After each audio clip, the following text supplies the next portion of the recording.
Create ಆಯ್ತು ಅನ್ನೋದು ಸಹಿತ ಅಷ್ಟೇ ಸತ್ಯದ. ಇಂಥವು ಭಾಳಷ್ಟು ನೋಡ್ತಾ ಬಂದಿದ್ದೀವಿ ನಾವು. ಈ ಸಲ ಈ ಸಿದ್ದರಾಮಯ್ಯನವರು ಹಾಸನಕ್ಕೆ ಹೋಗಿ ಅವ್ರಿಗೆ ಒಂದು ಬೃಹತ್ ಅಧಿವೇಶನ ಮಾಡಿ ದೇವೇಗೌಡರಿಗೆ ಅಪಮಾನ ಮಾಡ್ತೀವಿ ಅಥವಾ ಅವ್ರನ್ನ ನಾಮಾವಶೇಷ ಮಾಡ್ತೀವಿ ಅಂತ ತಿಳ್ಕೊಂಡಿದ್ರೆ ಅದು ತಪ್ಪನ್ನದ. ಯಾಕಪ್ಪ ಅಂತಂದ್ರೆ ಅದರಿಂದ ಅವರು ಇನ್ನಷ್ಟು ಪುಟದ ಹೇಳ್ತಾರೆ ವಿನಃ ಅದರಿಂದ ಅವ್ರು ನಾಶ ಇಲ್ಲ. ಅದಕ್ಕಿಂತ ಮುಖ್ಯವಾಗಿ ಮಾಡಬೇಕಾಗಿದ್ದ ಕೆಲಸ ಏನಪ್ಪ ಅಂದ್ರೆ ಇಂಥ ತಪ್ಪು ಕೆಲಸಗಳನ್ನು ಕುಮಾರಸ್ವಾಮಿಗಳು ಮಾಡಿದರು.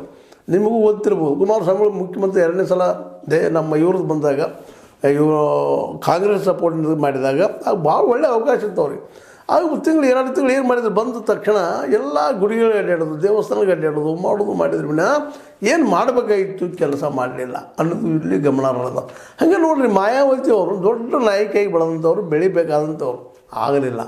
ಯಾಕೆ ಅಧಿಕಾರ ಒಮ್ಮೆಲೆ 2-3 ಸಲ ಬಂತದ್ದು ಉತ್ತರ ಪ್ರದೇಶದ ಮುಖ್ಯಮಂತ್ರಿ ಆಗುವಂಥದ್ದು. ಆ ಸಂದರ್ಭದಲ್ಲಿ ಅವರು ಏನು ಮಾಡಬೇಕಾಗಿತ್ತು, ದಲಿತ ಸಮುದಾಯಕ್ಕಾಗಲಿ, ಬಿದ್ದ ಸಮುದಾಯಕ್ಕಾಗಲಿ, OBCಗೆ ಆಗಲಿ ಇವರೆಲ್ಲರೂ ತೆಕ್ಕಿಗೆ ತೊಗೋಬೇಕಾಗಿತ್ತು.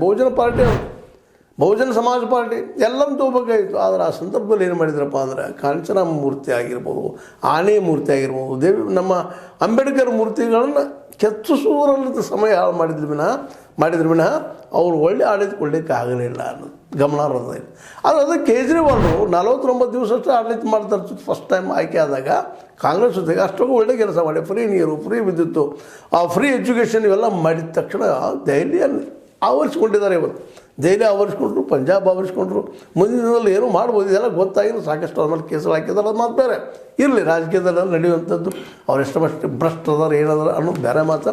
ಬಟ್ ಅದಕ್ಕಿಂತ ಮುಖ್ಯವಾಗಿಪ್ಪ ಅಂದ್ರೆ ರಾಜ್ಯಗಳ ಮುಖ್ಯ ಒಂದು ಆಯ ಏನಪ್ಪ ಅಂದ್ರೆ, ಇನ್ಕಮ್ ಏನಪ್ಪ ಅಂದರೆ ಸಾರಾಯಿ ಸೆರೆ ಕುಡುಕರಿರೋದ್ರಿಂದಾಗಿ ಅದು ಲಾಭ ಮಾಡಿಕೊಂಡು ಗೌರ್ಮೆಂಟ್ ನಡೆಸುವಂಥ ಪ್ರತಿಯೊಂದು ಗೌರ್ಮೆಂಟು, ಪ್ರತಿಯೊಂದು ಸರ್ಕಾರ, ಪ್ರತಿಯೊಬ್ಬ ರಾಜಕಾರಣಿ ಅದನ್ನು ಆ ದಿಶೆಯಲ್ಲೇ ನಾಯಕ ಮಾಡ್ತಾ ಹೋಗ್ತಾ ಇದ್ದಾನೆ. ಹಂಗೆ ಅವರು ಕೇಜ್ರಿವಾಲ್ ಮಾಡಿದ್ರು, ಅದರದ್ದು ಕೆಟ್ಟ ಪರಿಣಾಮವನ್ನು ಇವತ್ತು ಅನುಭವಿಸ್ತಾ ಇದ್ದಾರೆ.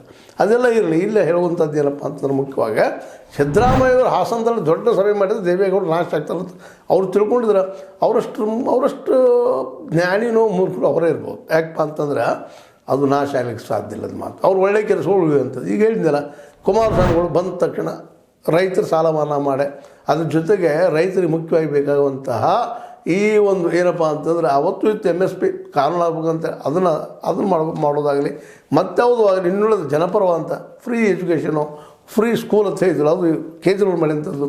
ಫ್ರೀ ಮತ್ತು ಔಷಧ ಏನಾದರೂ ಮಾಡಿದ್ರಪ್ಪ ಅಂದ್ರೆ ಅವರು ಇನ್ನಷ್ಟು ಗಟ್ಟಿಯಾದಂಥ ಒಂದು ನಾಯಕತ್ವ ಪಡಿತಾ ಇದ್ರು ಅನ್ನೋದು ಅಷ್ಟು ಸತ್ಯದ.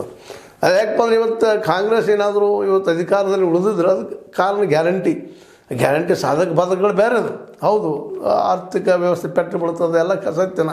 ಯಾಕಂದರೆ ಎಲ್ಲಿವರೆಗೂ ಉದ್ಯೋಗ ಸೃಷ್ಟಿ ಆಗುವುದಿಲ್ಲ